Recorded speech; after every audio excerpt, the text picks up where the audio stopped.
erittäin paljon tervetuloa. Mä oon varmaan tässä niin kuin vähiten tällä hetkellä ollut varsinaisen sanottamisen kanssa tekemisissä. Siitä on 2 vuotta, kun mä oon saanut aikaiseksi ehjän kokonaisen tekstin. Eikä sitäkään ole missään julkaistu, mutta ehkä jonain päivänä vielä ehdin. Mitä kuuluu, Mariska? Hyvä, kiitos. Niin, siis mä oon Mariska ja sitten sanoitan pääasiassa ja sitten laulan vähän ja sitten kans välillä sävellänkin. Ja teen muille ja itselle.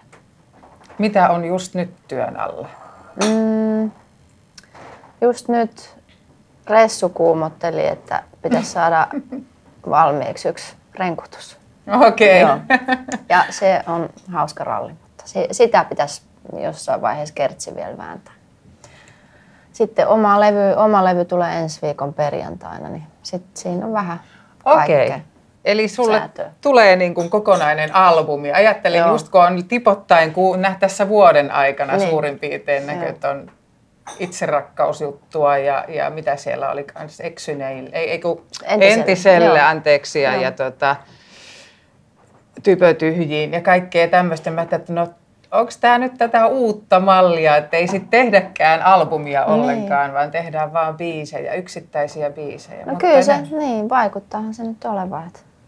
Ei niitä albumeita tarvii vältsyä julkaista. Mä just jonkunkaan juttelin, täällä tuli mulle ihan puskista, että nykyään tehdään diilejä, vaikka 3 sinkun diilejä. Isotkin artistit niin kuin isojen lafkojen kanssa. Mä en ole pysynyt kärryillä, mutta näin ilmeisesti. Joo. Sä olit vasta, mä luin, tää ei ole mikään juoru, vaan tää oli sun omilta sivuilta, että sä oot ollut vasta Pattajalla tekemässä biisejä. Joo. Syntyykö biisejä Pattajalla? No, kai siellä pari syntyi, mutta se oli vähän jotenkin, mulla oli vauva mukana ja sitten oli vähän erikoisolosuhteet, niin pakko myöntää, että näiden 2 asian niin semmoinen yhdistäminen oli hiukka vaikeaa. Siellä syntyi biisejä, jotka varmasti työstetään sitten vielä Helsingissä niin täyteen. Biisin alkuja. Biisin alkuja syntyi, joo. Ennen kuin jatketaan tästä itse biisien tekemisestä, sanottamisesta, niin mennään vähän tonne menneisyyteen. Sä aloitit musiikin parissa pianoa soittaen, eikö niin? Joo, klassista pianoa. Ja se oli 7-vuotiaana, sitten mä pääsin 11-vuotiaana Sibiksen sinne lastenosastolle. Ja sitten siellä olin 2 vuotta ja sitten kun piti alkaa kilpailla, niin sitten alkoi kiinnostaa muut jutut. Et se tuntui tosi painostavalta ja lopetin sen täysin ja rupesin sitten punkkaroimaan aika paljon. Kun sä rupesit punkkaroimaan, niin oliko siinä jo niinku sun omat tekstit niinku vahvoilla vai teikö sä jonkun toisen? Esititkö toisten tekemiä? Meidän bändi teki yhdessä niin biisit, mutta mä tein sinne muutaman. Niin siellä oli yksi semmoinen kappale, joka on kokonaan oma sävellys ja sanoitus ja sitten kuulemma mä oon tehnyt muitakin tekstejä, mutta näistä mä en muista enää kauheasti. Mutta joo, siis silloin kokeilin siipiäni ensimmäistä kertaa sillä saralla. Joo. Joo.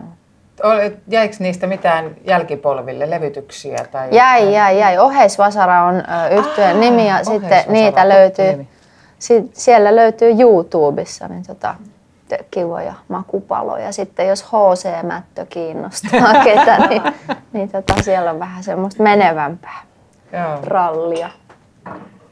Jee.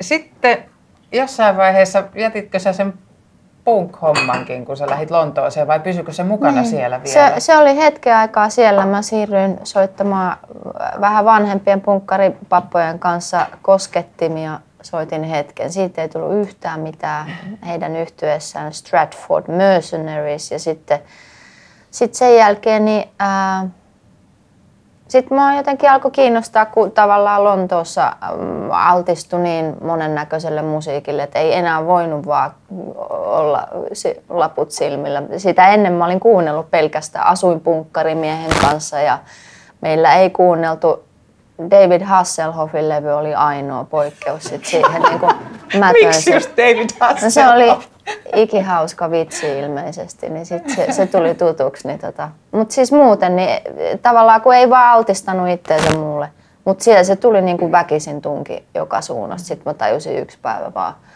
jossain 7-Eleven kaupassa, että Juman kautta räppi on hyvää ja sieltä tuli jotain Busta Rhymesia. Ja sitten sen jälkeen se oli vaan niin kuin päätin, että millä tavalla, koska mulla on ollut koko ajan semmoinen fiilis, että musta olisi kiva operoida ihan ammatikseni musiikin parissa, niin sitten mä vähän laskeskelin, että mulla ei ollut siis penniikään ylimääräistä rahaa, niin piti miettiä, että mitkä on nämä niin kuin resurssit, ei ollut koskettimia, ei mitään, niin että varmaan sitten kynä ja paperi, siihen riitti hillot ja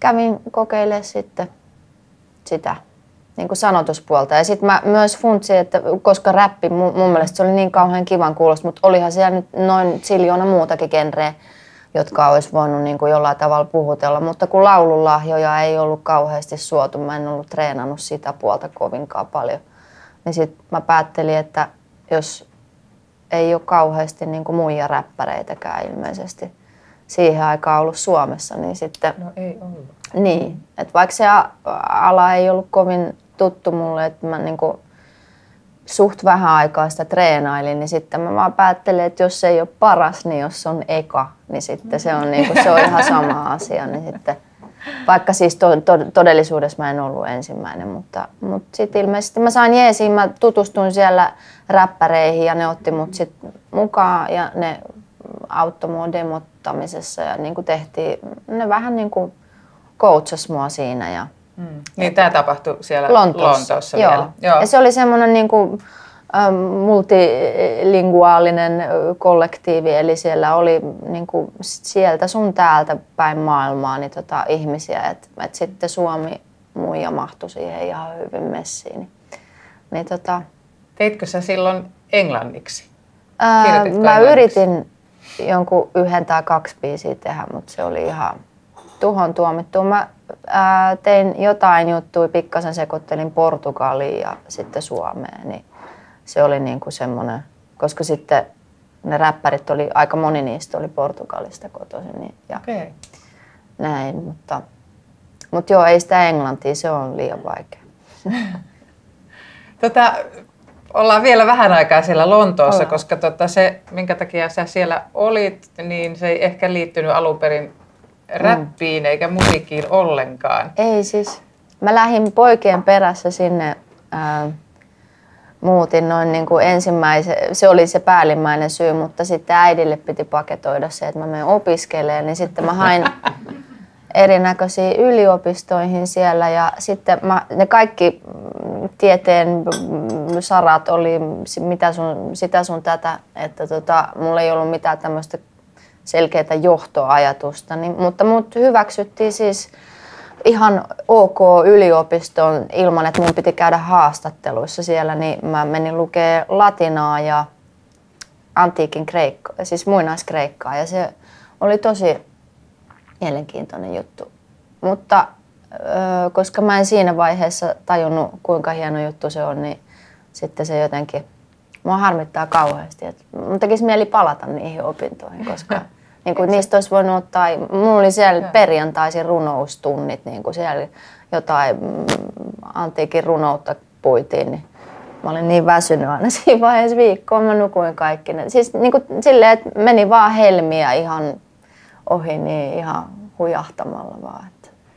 Jäikö sieltä mitään semmoista niinku, vaikka pientä kipinää just siitä tekstien tekemiseen tai johonkin? No ehkä sille tavallaan, että siihenkin pitäisi palata niin kuin tarkemmin ja käydä opiskelemaan, mutta se antiikin muinaiskreikka, niin se on ehdottomasti ollut semmoinen niin kuin yleissivistävä asia, että tavallaan että tajuu niitä, mistä sanat tulevat ja mitä ne oikeasti tarkoittaa, että tavallaan se on se, mihin mun tekisi mieli taas palata niin kuin enemmän. Et se on äärettömän avartava ja niin kuin sanojen merkitykset avautuu ihan eri tavalla kuin ymmärtää niitä. Suomi on aika kökkökieli monessa suhteessa, niin kuin tai mikä niiden sanojen alkuperä on, niin ne on käännetty, ne on menettänyt koko sen merkityksensä ja tavallaan se muokkaa meidän ajatusmaailmaakin hyvin paljon.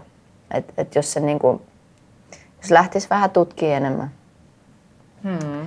Esimerkiksi sana innostus tulee sanasta entheos, joka on enthusiasm.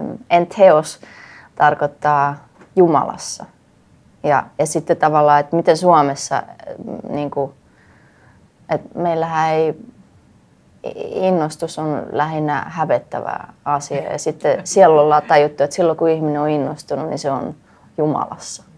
Niin, jumalallisessa tilassa niin, jumalallisessa tai yhteydessä niin, Jumalaan kyllä. tai jotain. Kyllä, mutta siis tämmöisiä. Mahtavaa. Joo. Sä olet selvästi tämmöinen kielen rakastajatyyppi. Onhan se. Se on ihanaa. Mä muistan vuonna 2002. Mä olin itse silloin myöskin pienten lasten äiti ja en ihan hirveästi seurannut sen päivän, niin kuin, että mitä tapahtuu musamaailmassa. Ja sitten Vainion Ilen luona kävin jossain työasioissa Ilestä. Kuuntelepa tätä ja pisti tulemaan tarkasta tämän biisin. Mitä tää on? Mä olin ihan se, että mä silloin eka kuulemalta mä olin vaan hämmentynyt, että kuulostaa tommoselta 15-vuotiaalta ja voiko tämmöistä tehdä? Ja sitten meni pari päivää, mä kuulin sen saman biisin radiosta ja mä olin aivan innoissani, että tämmöistä ei oikeasti ole Suomessa vielä kukaan tehnyt. Niin. Millä mielin sä itse kuuntelet tänä päivänä, muistelet biisiä ja tarkastat tämä, tai koko sitä sun alkukauden? No varsinkin sitä biisiä niin erittäin lämmöllä, koska sehän nyt tavallaan oli se mun pelin avaus ja ensimmäisiä ihan ekoja biisejä, niin kuin tavallaan mitä mä tein siihen räppihommaan, niin se oli tärkeä juttu. Ja se on käynyt nyt jo sen ison ympyrän, että ekaksi oli jees ja sitten hävettiin ihan tosi paljon ja nyt on vaan silleen, että ihan mahtavaa. Sä teit silloin niin kuin, vähän niin kuin joka toinen vuosi periaatteella. 2002-2004 tuli vielä Memento Mori. Ja sitten tuli 2005. Joo. Ja 2005 tuliko yllätyksenä tämmöinenkin hieno kunnianosoitus kuin kalevalaisten naisten myöntämä Larin Paraske? Joo, ehdottomasti. Se oli tosi, niin kuin eihän mä nyt tajunnut, että mikä se tavallaan instanssi oli, mutta sitten jälkeenpäin on ajatellut, että oli todella niin kuin suuri kunnia saada semmoinen palkinto ja että se oli kuitenkin semmoinen niin kuin, onhan tommoset kaiken maailman tunnustukset ja palkinnot siitä kivoja, että ne niin kuin jotenkin antaa semmoista niin kuin sille tekijälle semmoisen fiiliksen, että ehkä tätä voi jatkaa ja että näistä tekeleistä on ehkä johonkin ja että voi vaan niin kuin yrittää. Se toimi semmoisena motivaattorina, että toivottavasti niin kuin mä yritän tehdä töitä silleen, että mä joku päivä ansaitsisin tämän oikeasti tämän palkinnon. Että sehän se on, niin kuin, että se pitäisi alkaa lunastaa sen jälkeen, kun ne on myönnetty. Niin. Joo, varmaan varsinkin, jos sen saa tolleen niin kuin jo noin nuorella iällä, että ei ole vielä kauheasti niin kuin uraa takana, niin sitten tulee semmoinen. Mutta sehän on hieno suhtautuminen asiaan. Suuri asia. Kyllä. Ja sen jälkeen sä oot tehnyt niin kuin aika monta levyllistä itselle ja Pahat sudet. Joo, 2 bändiä. Itselle siis 3 ja 2 Pahoille susille ja nyt on tää seuraava taas oma. Joo. Ja siinä sivussa valtavan määrän muille. Joo, on pitänyt yrittää elättää itsensä jotenkin. Niin se on. Joo, kyllä. Pystytkö sanomaan, että sanoittamisella voi elää tässä maassa? Kyllä sillä voi, mutta pitää olla tosi ahkera ja moneen suuntaan sohi, että ei se ole kauhean itsestäänselvyys kyllä. Että kyllä se niinku pitää, ei tämä Amerikan unelma ainakaan ole, että jos saa niinku jotain megahittejä, niin niille ei kyllä ihan kauhean pitkälle pötkitä kuitenkin. Mutta sitten toisaalta se on kauhean kiva, että se pitää niinku, siinä on tavallaan motivaatio koko ajan tehdä töitä, että ei voi vaan käydä vetää crackia ja sitten vetäytyy jonnekin linnaan, että se niinku on pakko vaan sitten niinku koko ajan pysyä aktiivisena. Että. Joo. Onko herännyt jotain tähän väliin jotakin? Voin kysyä, että mikä oli sitten ehkä Sori. Niin, että olette menossa siihen, mutta kun sä lähdit tekemään sit muille artisteille, niin miten se aukesi sulle se maailma, tai mikä oli ensimmäinen, mitä sä teit ja miten päädyit niihin hommiin? Se oli jollain tavalla niin kuin Paula Vesalan viitoittamalla tiellä. Hän oli jo kunnostautunut niin kuin silloin 2000 alussa ihan niin kuin kunnolla tuossa toiselle sanottamisessa. Ja sitten levyyhtiön sedät haki nuorten naisten näkökulmaa, niin kuin jotain tämmöistä tuoretta kulmaa teksteihin, niin sitten ne huomasi, että okei, että tuolla on joku tämmöinen aloitteleva tekijä, niin sitten mun otettiin yhteyttä levyyhtiöltä ja kysyttiin sitten muutamiin projekteihin mukaan. Ja ensimmäinen, joka tuli siis, niin oli Kill Ville. On siis yhtye, joka on Pete Parkkosen isoveljen ensimmäinen käsittääkseni hänen tämmöinen bändi, niin sille tein. Ja sitten sen jälkeen siellä oli niinku sitten jotain ihan isompia juttuja, mistä sitten tavallaan kun se oli tosi kiva, että niinku suht nopeasti sai semmosia juttuja, niinku, että mitä julkaistiin ja mitkä kävi soimaan, niin sitten se oli semmoinen motivaattori kanssa, että huomasi, että niinku, että tämmöinenkin tulonlähde voi olla ja että se oli hirmu kivaa tekemistä kuitenkin. Niin kuin, se tuli vähän silleen ulkopuolelta, mutta hyvin nopeasti otin sen omakseni, että tätä haluan tehdä. Oliko siinä vaiheessa jo niin kuin tämmöisiä, niin kuin, onko sua, niin kuin, houkuteltiinko sua niin kuin housewriteriksi johonkin?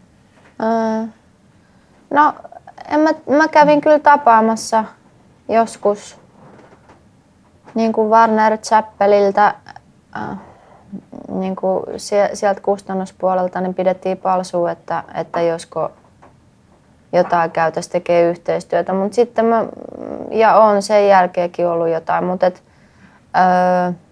jotenkin ne vaikutti siltä, että meidän niin kuin näkemykset työnteosta ja työnteon määrästä poikkesi, että ehkä niin kuin, musta tuntuu, että se ensimmäinen keskustelu, minkä mä kävin erään kustantajan kanssa, niin sit silloin oli semmoinen näkemys, tai se pelkäsi niin kuin sitä, että mä ajan itteni loppuun, että kun mä tein aika paljon silloin, niin ikään kuin mä koin niin, että hän näkisi, että luovuus on kaivo, josta ammentamalla se tyhjenee. Niin kuin sit mä ajattelin, että luovuus on kaivo, että mitä enemmän tekee, niin sitä nopeammin se täyttyy. Niin sitten kun tuntuu, että se haluaisi laittaa mulle jarruja niin kuin tekemisen suhteen, niin sitten päätin jatkaa niin kuin silleen ihan itsenäisesti niin hommia. Ja sitten perustin siis, mä oon tehnyt ihan niin kuin, miten se sanotaan, ilman firmaa johonkin niin kuin aika hiljattain mä se vasta perustin, että ei siitä ole montakaan vuotta, niin tein silleen vaan, räpelsin. Joo. Niin kuin musta tuntuu, että monilla saattaa tänä päivänä olla semmoinen olo, että jos ei pääse tämmöiseen housewriter-ympyröihin, niin sitten on niin kuin vaikea saada omia tekstejään, jos ei itse esitä niitä. Niin onko sulla jotain vinkkiä? Niin, mä luulen, että siis se on, niin kuin, että nekin kuviot varmaan on muuttunut jollain tavalla, että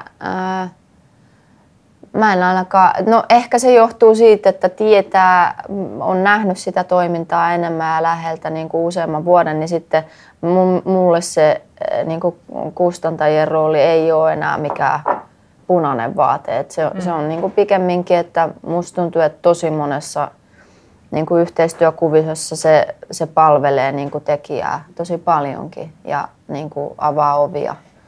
Sitten varmaan on niin kuin paljon semmoisia juttuja, että sen takia kun mulla ei ole diiliä kenenkään kanssa, niin sitten mä jään ulkopuolelle niistä projekteista, niin kuin, että joihin mä mahdollisesti voisin päästä sitten, että jos mulla olisi jonnekin taloa. Mutta sitten taas toisaalta, jos sä oot johonkin taloon sidottu, niin sitten sehän voi myös sulkea niin kuin ovia sit toisten talojen. Niin, mutta en mä näe sitä huonona. Mutta se, että miten niin kuin sitten tavallaan, että ilman kustaria pääsee esiin, niin en mä tiedä niin kuin varmaan mitä nykyään ihmiset. Ne pitää avata joku tubetuskanava ja pöpöttää siellä ja ruveta megasuosituksia, saada hirmuinen nimi, niin kuin vaikka mitä keinoa niin pitkin. Niin en mä tiedä, mielikuvitus siinä on niin kuin tavallaan, että miten tuoda itsensä julki, että mä oon täällä ja mä oon hyvä. Mutta varmaan niin kuin lähtökohtaisesti kannattaa kauppatavaran olla ihan silleen ok, että mitä lähtee niin kuin sitten, että on niin kuin jotain pohjaa sille itsensä tykötuomiselle. Teekö sä paljon tommosia niin kuin co-writing-sessioita niin kuin muiden tekijöiden kanssa? Joo, kyllä se on, niin kuin tuntuu, että aika paljon se on muuttunut nykyään semmoiseksi. Ennen tuli vaan joku käännösbiisi niin kuin jostain levyyhtiöltä ja sitten oli siihen, että laita tähän suomenkieliset sanotukset. Sitten sitä itsekseen vaan näpräsi siellä, mutta nykyään se on niin kuin mennyt paljon sosiaalisemmaksi, ja se, joka on tosi kiva. Joo. Niin, niin kuin istutaan alas ja lähdetään nyhjäseen tyhjästä, niin se on musta ihana tapa toimia. Joo. Varmaan palataan johonkin näihin toimintatapoihin vielä myöhemmin. Mä vielä menen vähän tämmöiseen menneisyyteen ja tämmöiseen ammatilliseen perustaan.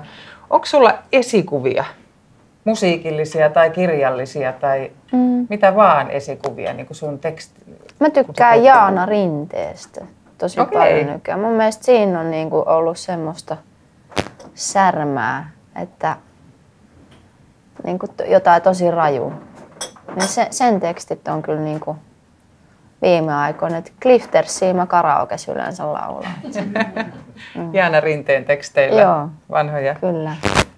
Mitäs ne on kaikki? Siellä on jotain Beatlesia. Niin. 60-luvun rockia. Joo. Kyllä. Sun jossain blogissa sä sanoit ihan näissä viimeisissä, taisit sanoa, että mä oon tämmöisiä vanhan liiton tyyppejä. Mitä sä sillä tarkoitat? No ehkä niinku riimittelyyn liittyen, niin mä en ole ehkä ihan siinä moderneimmassa kärjessä. Et mulle kuitenkin tuo tietyn tyydytyksen se, että kun tekstitetään, niin että siellä on jotain, niin kuin, että mun riimikäsitys ei ole niin vapaa kuin se on vaikka radiossa monella. Niin kuin, tai radiossa soivista niin monessa biisissä. Että se on,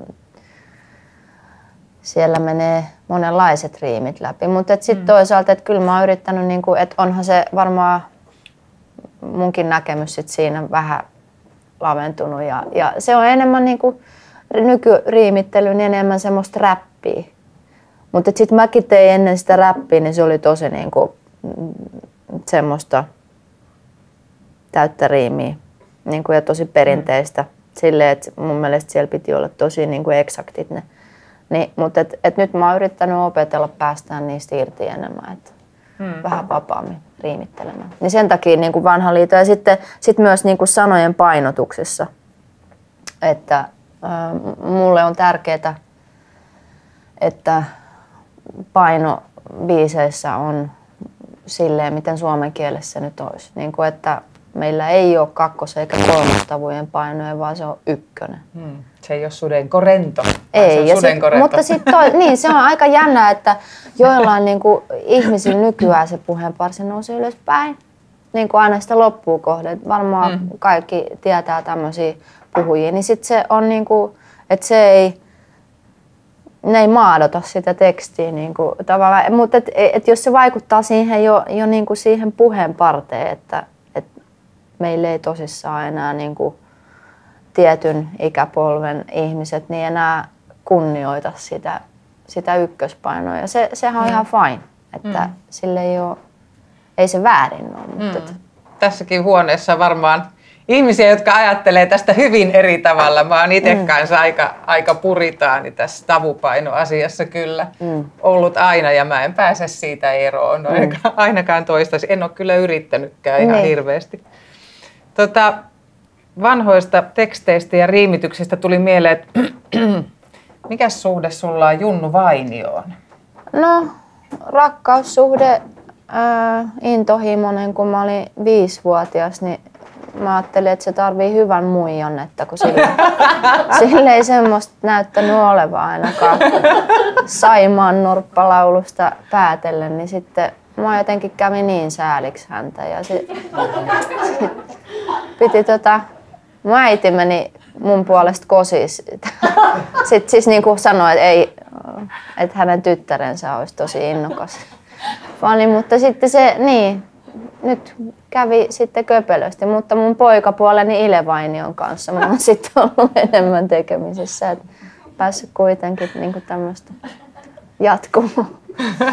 Mutta siis tykkäsin hänen biiseistä niin kuin tosi paljon vielä nuorempana, että ne kosketti hirmuisesti ja semmoinen perinteinen laulelma niin oli niin kuin silloin pienelle lapselle, niin herkisti tommoset surulliset tarinat ja mä aina itkin, kun kuulin norppalauluja ja näin päin pois. Onhan sillä niin kuin upea tuotanto, hieno tarinankertoja.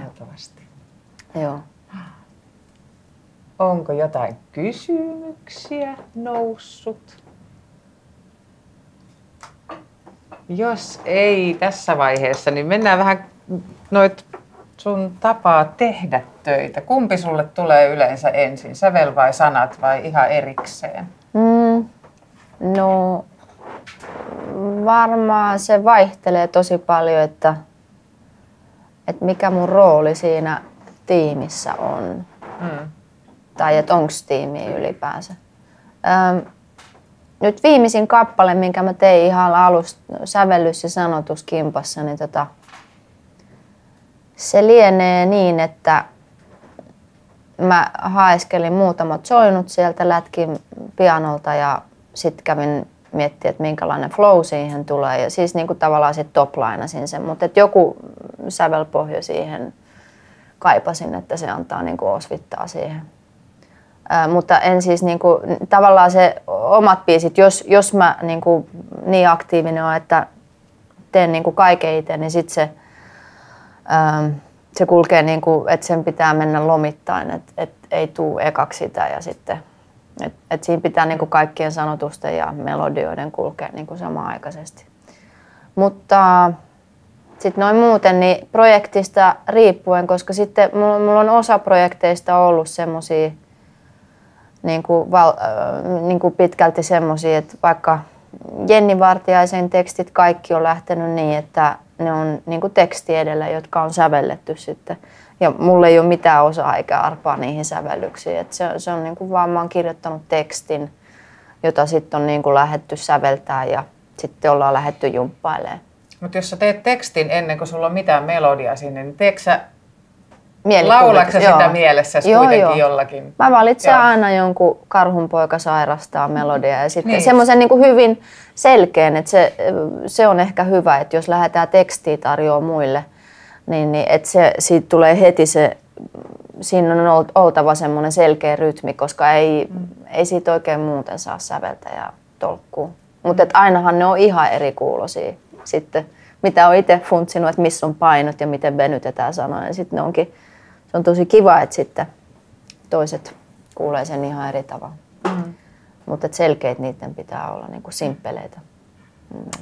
Tuossa kun mainitsit jo ton Jenni Vartiaisen, niin kuinka paljon saatat vastaan niin kun syötteitä siltä artistilta, jolle olet tekemässä? Otatko mielelläsi vai suljetko korvas?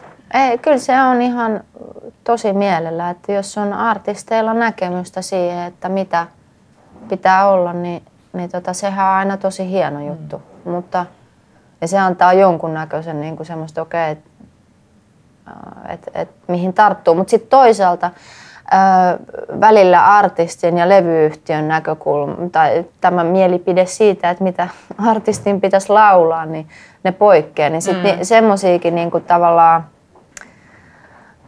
että mun mielestä se olisi hieno juttu, että kuitenkin että jos artisti itse ei tee biisejä, niin että levyyhtiö ja he puhuisivat asiat niin että kaikki puhuu yhtä kieltä. Että ei tulisi aina eriäviä mielipiteitä. Silloin se on mahdoton projekti, koska mikään ei mene läpi. Että aina jotain ei tyydytä tämä ja toista toinen. Mutta sitten on paljon projekteja, milloin ei tule minkään näköistä, että on vapaat kädet. Ja sekin on tosi mun mielestä herkullinen tilanne, koska sitten tavallaan pitää yrittää itse miettiä, että minkälainen artisti on kyseessä ja minkälainen kuulijakunta sillä mahdollisesti on ja minkälaista mielikuvaa niin kuin lähdetään tarjoamaan. Että sekin on kyllä ihan hyvä. Joo.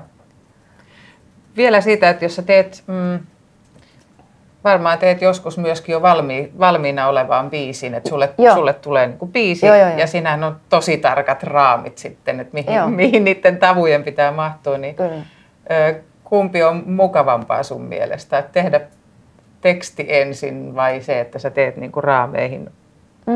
No raameihin tekeminen on mun mielestä helpompaa. Siinä ei tarvii enää, ei ole oma vastuuta. Tai on annettu pienet kehykset ja totta kai se on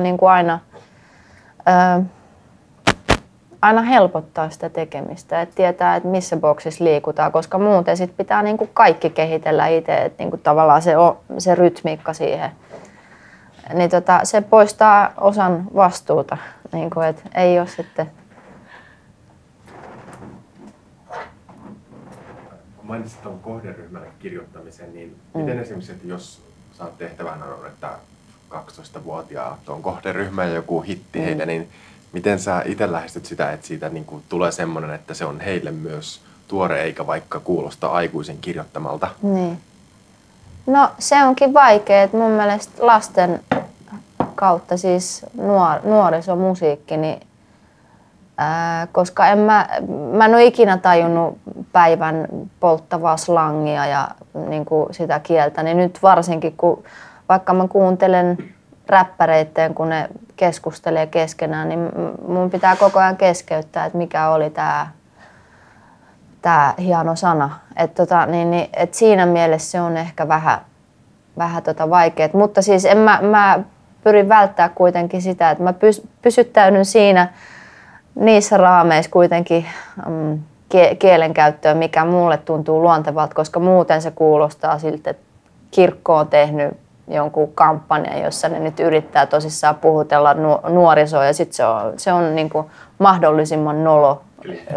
Niin, kliffaa hei.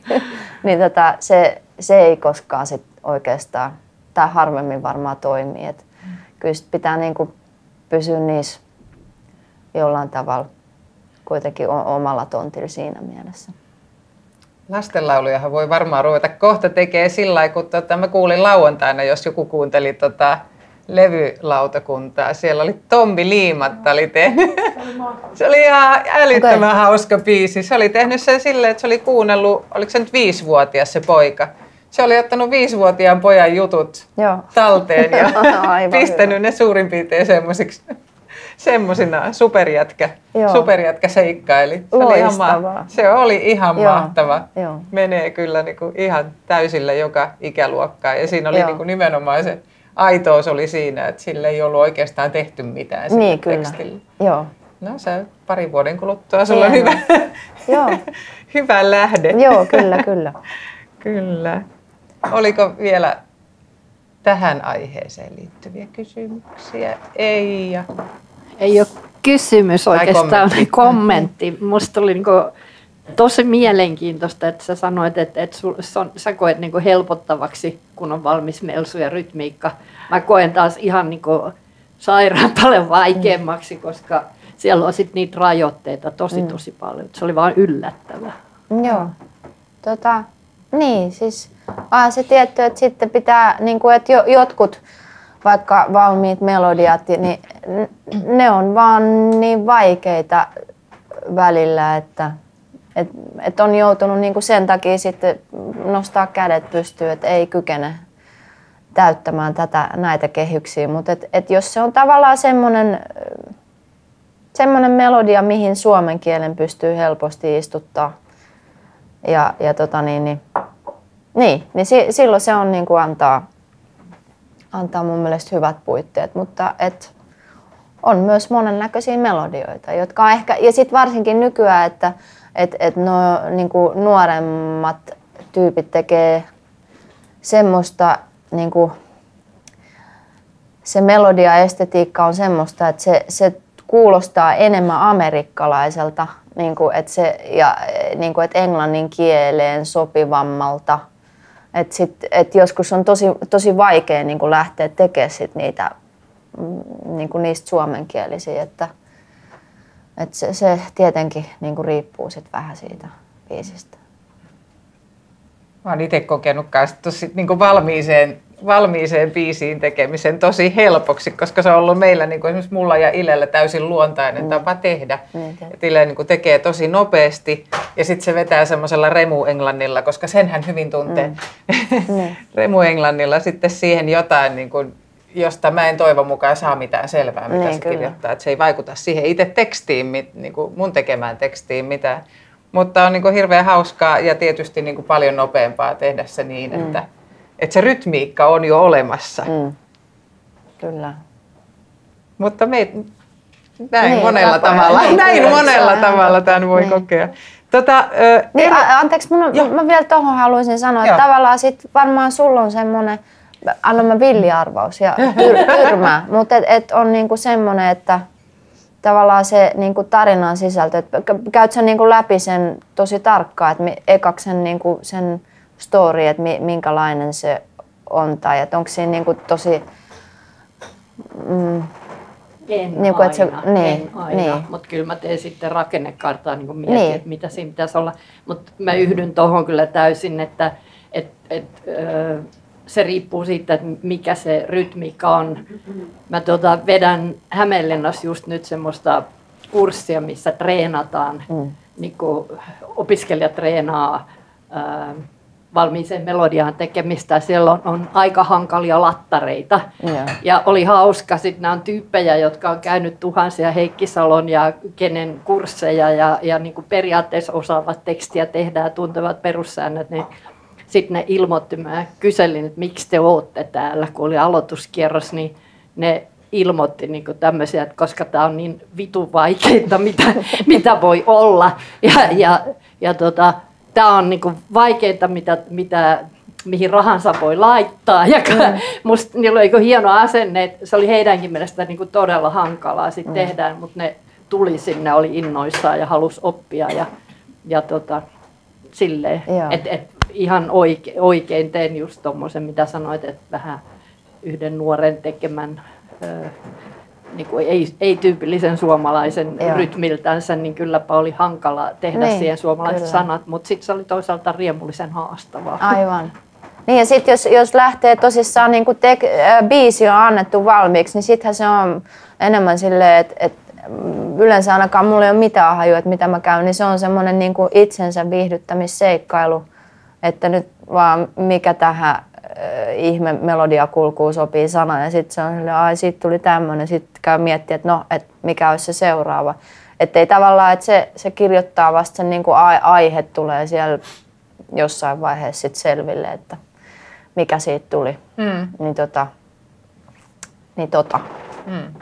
Ja sitten taas kun kirjoittaa tekstiin, niin siinä ehkä voi ollakin joku semmoinen tietty ainakin niin kuin teema, että mistä kävisi kirjoittaa, niin se on ehkä jollain tavalla hahmottunut ennen kuin sitä käy niin kuin siihen piirtämään siihen paperille. Niin joo. Et rytmiin kirjoitettuna tai tämä tähti, niin se rupeaa vetämään niin kuin eri suunnalta ja eri pyörillä kuin sitten siltä, että on jo Joo. valmiiksi ajatus siitä, mistä haluaisi kirjoittaa. Joo. Joo. Marille mikki. Paljon sitten esimerkiksi, jos ajattelee, että se on joku tullut sulle sävellys, niin teet sä ihan orjallisesti niin, että jos on yksi tavunen tai kuinka monta tavua onkaan, niin tavallaan juuri niin kuin se on, vai tuleeko joskus semmoinen tilanne, että hei, tähän nyt tämä sana oikeastaan sopisi hirveän hyvin, mutta tätä pitäisi vähän muokata näin, että voisiko tämän muokata näin. Ja jos näin on, niin suostuuko säveltäjä siihen tai sitten artisti tai säveltäjä? Joo. Miten tarkkaan se tavallaan, että tuleeko siitä mitään konflikteja mahdollisesti?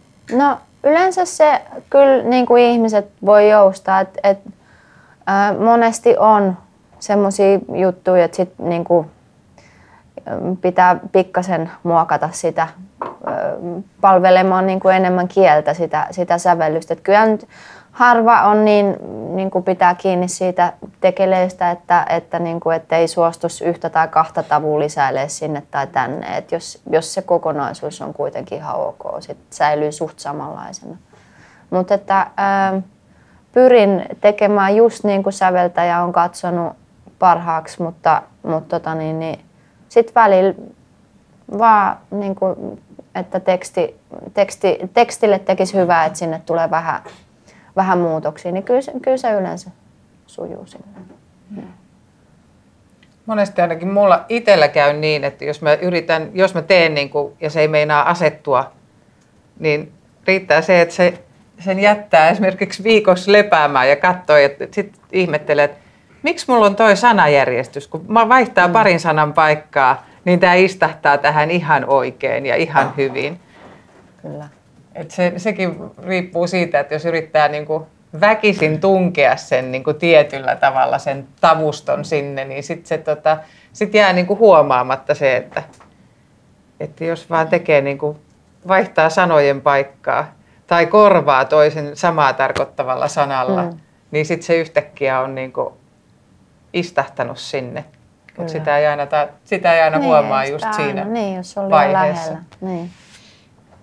Teet sä yleensä silleen, jätätkö sä biisejä, niin kuin, teet sä montaa yhtä aikaa vai pyritkö sä tekemään? Niin kuin on mulla varmaan aina pari projektia, kun ne on silleen, että sitten kun tulee sessioita ja sitten sieltä jää keskeeräisiä ja sitten onkin jo seuraava sessio perään, niin on siellä niinku keskeeräisiä joo, jotka pitää sitten vaan työstää loppuun.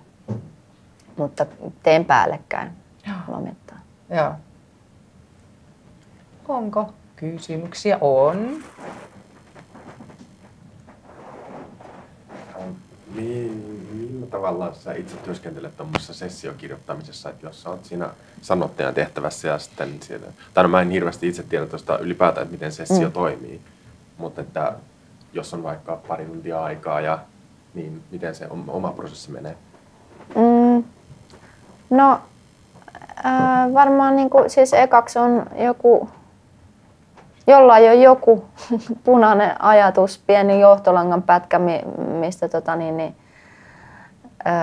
tartutaan kiinni. Ja sitten varmaan joskus voi olla niin, että niinku, annan jotain näkemystä, että mikä voisi olla toimii niinku melodia jutussa, mutta harvemmin en, koska siellä on liian taitavia jamppoja silleen, että vaan voi rentoutua, että ei vitsi, että ei tästä niinku itselle ei ole mitään osaa eikä arpaa tähän keskusteluun. Mutta sitten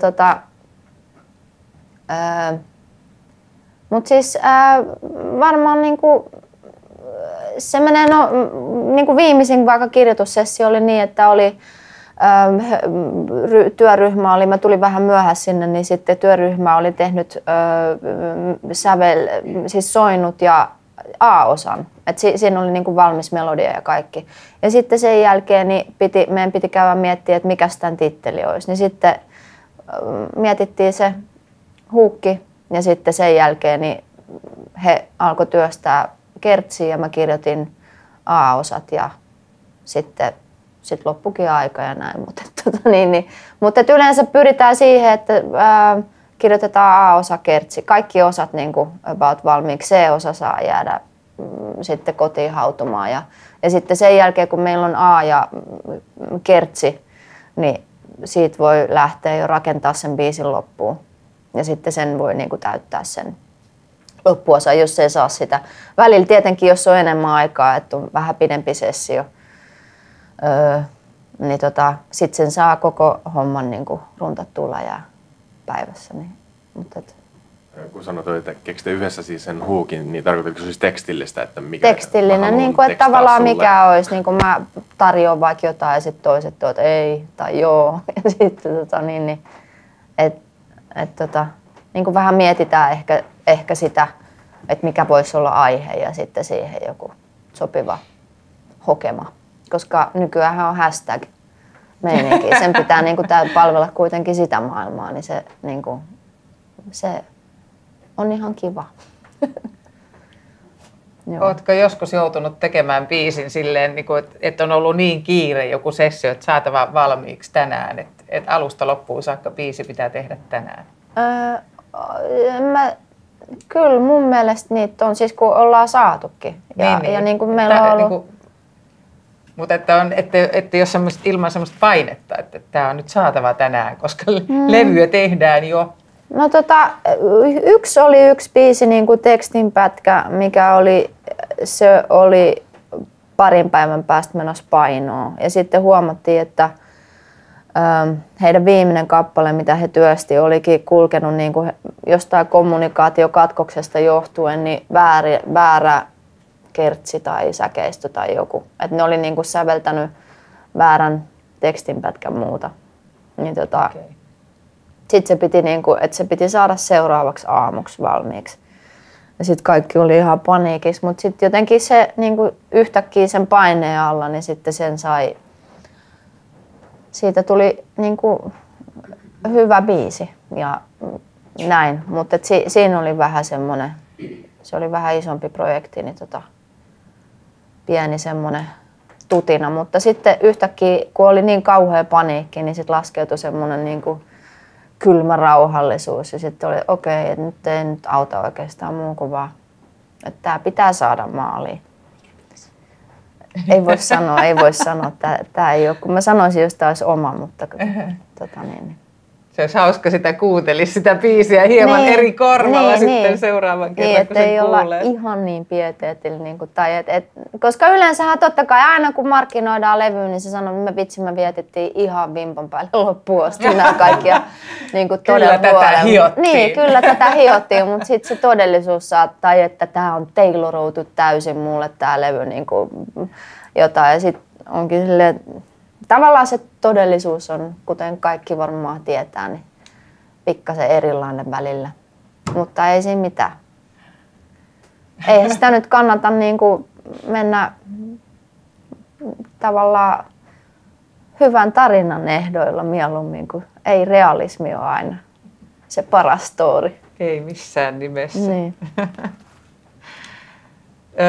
Mitäs mulla oli? Mulla oli joku... No niin, tässä päästiinkin siihen, että onko sulla lempiaiheita? Mistä sä tykkäät kirjoittaa? No, ei varsinaisesti. Mua enemmän kiinnostaa se niin kuin kieli. Että minkälaista kieltä. Et just silleen, että sit kun pääsee roiskiin vaikka niin kuin vähän silleen Jaana Rinnettä matkien, niin kuin pääsee sille semmoiselle niin kuin vähän römpsäkämmälle, roisimmalle alueelle, niin sit se on niin kuin jotenkin niin kuin isojen poikien kieltä käyttämään, niin se tuntuu aina jotenkin tosi kivalta.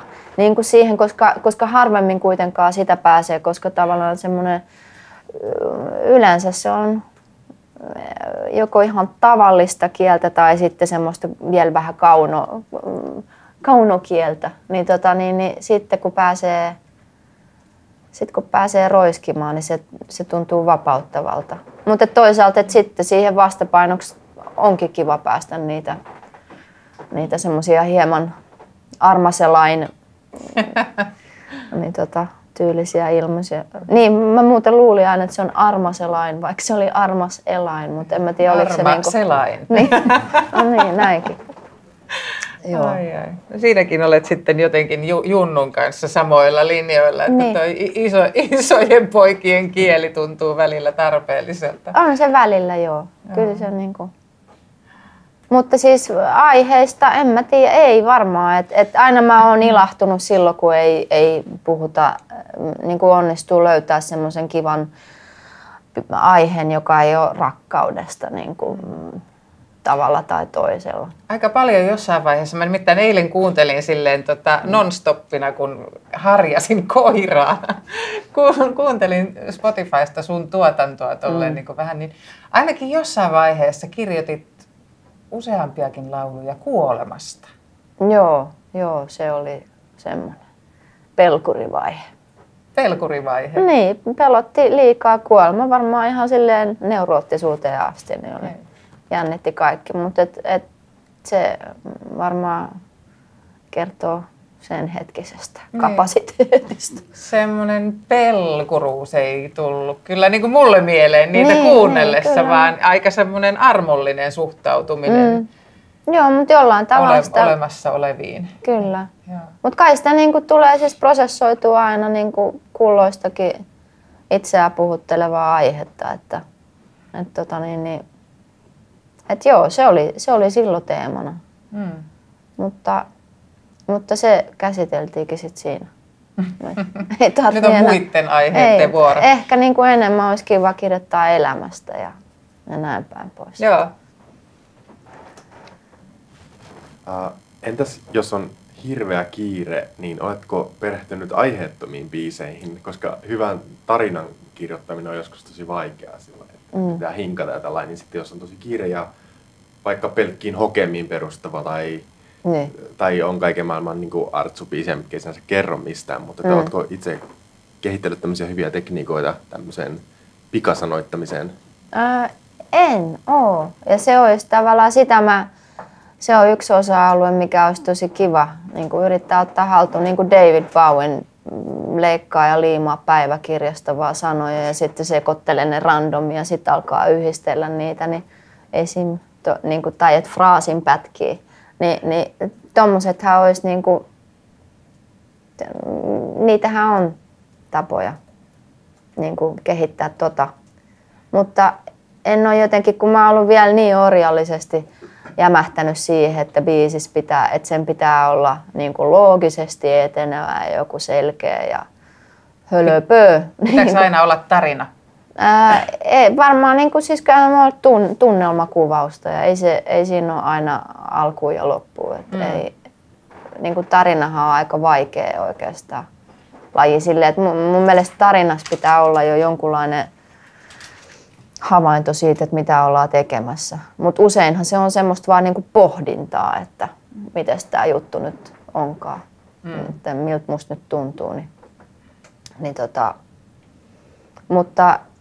Mutta sitä ehkä, tekniikkaa pitäisi varmaan kehitellä niinku enemmän. Semmoiseen irrationaaliin käsiksi pääsemiseksi, koska se ei ole väärin se. Ollenkaan. Vähän tuohon liittyen. Kun on tuommoisia kiireisiä sessioita, missä tehdään biisejä ja sitten on pari tuntia deadlinea aikaa, niin ajatteleeko sä ne vaan semmoisena duunina, mitä tehdään tai onko käynyt silleen vaikka, että sä oot tehnyt jotain sanotusta, mihin sä et ole yhtään tyytyväinen, mikä menee läpi ja mikä menee maailmalle, niin annat sä se ihan mielellään omalla nimellä niin kuin eteenpäin, vaikka se tuntuisi siitä vähän juosten tehdyltä tai näin. Vai ajattelet sä aina, niin onko sulla joku oma taiteellinen rima, minkä sä haluat pitää noissa?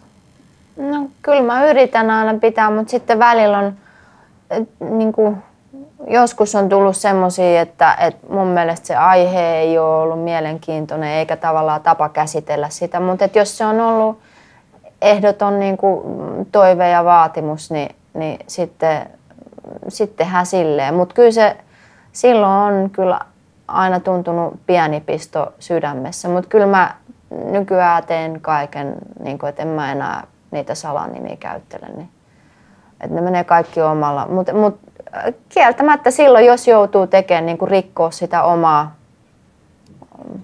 omaa ajatusta siitä, että minkälainen on niinku hyvä biisi ja mielenkiintoinen juttu, niin ei se silloin tunnu, että se homma on mennyt ihan maaliin oikealla tavalla. Mä en tiedä, ollaanko tässä vaiheessa, että mua kiinnostaisi 2 biisiä, sun laulua kuulla, että miten ne on syntynyt. Toinen Suloinen myrkynkeittäjä, jossa on selkeästi aihe, mikä on hyvin erikoinen. Ja sitten taas Liekki, mikä on aihe, mikä on hyvin tavallinen, mikä on taas käsitelty niin kuin tosi niin kuin, tavallaan perinteisesti, mutta todella niin kuin, musta, niin kuin hienolla tavalla. Että miten nämä tekstit on syntynyt ja mistä ne on lähtöisiä ja miten niistä tuli semmoisia, kun niistä tuli? Myrkky oli semmoinen, kun mä kuulin ton Kisun Baden-Badenin ja sitten siihen yhdistettynä aihepiiri valmiiksi Cliftersiltä Angelique ja sitten Kertsi Maskenada.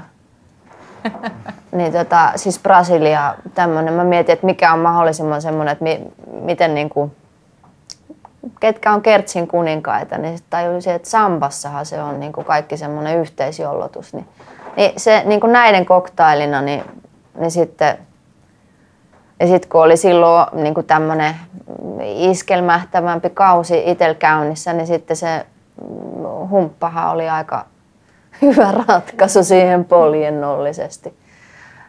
Sitten Mistä aihe tuli tavallaan? siis se oli se Cliftersin, se Angelica.